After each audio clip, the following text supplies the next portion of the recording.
teman-teman, kembali lagi dengan Dan by Code, dan kali ini kita akan bahas yaitu mengenai metode reverse. Masih dalam materi list. Jadi metode reverse ini dia adalah digunakan untuk membalikan urutan elemen dalam list. Kita bisa lihat di sini ada variable language. Dia berisi list, N, O, H, T, Y, dan juga P. Dan dengan reverse kita bisa membalikan elemen yang di akhir menjadi di depan. Kita panggil variable language, kemudian kita panggil metode reverse, dan kita cetak lognya, kita panggil variable language. Lalu kita jalankan, dan setelah dijalankan, maka hasilnya adalah menjadi Python. Oke.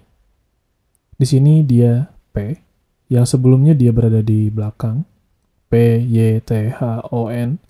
Nah ini ketika kita menggunakan reverse, maka dia akan membalikan elemen tersebut. Dibalikan, maka akan menjadi Python. Nah, contoh case lagi misalkan, kita membuat dan berisikan list. Listnya ada 5, 4, 3, 2, dan juga 1. Kemudian kita panggil variable number, kita panggil reverse, dan kita print number. Simpan dan kita jalankan, maka hasilnya adalah menjadi 1, 2, 3, 4, dan 5. Jadi variabel sebelumnya, number, dia berisikan list dari 5, 4, 3, 2, dan 1.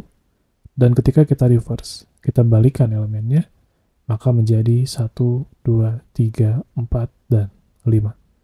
Oke, mungkin itu aja untuk tutorial kali ini. Jadi jangan lupa bahwa reverse digunakan untuk membalikan. Jadi membalikan ini adalah, bahasa Inggrisnya adalah reverse. Membalikan urutan elemen dalam list. Oke, semoga bermanfaat buat teman-teman, dan bagi teman-teman yang belum subscribe, jangan lupa untuk subscribe, like, dan komen agar channel ini bisa bermanfaat bagi teman-teman. Bye, Assalamualaikum warahmatullahi wabarakatuh.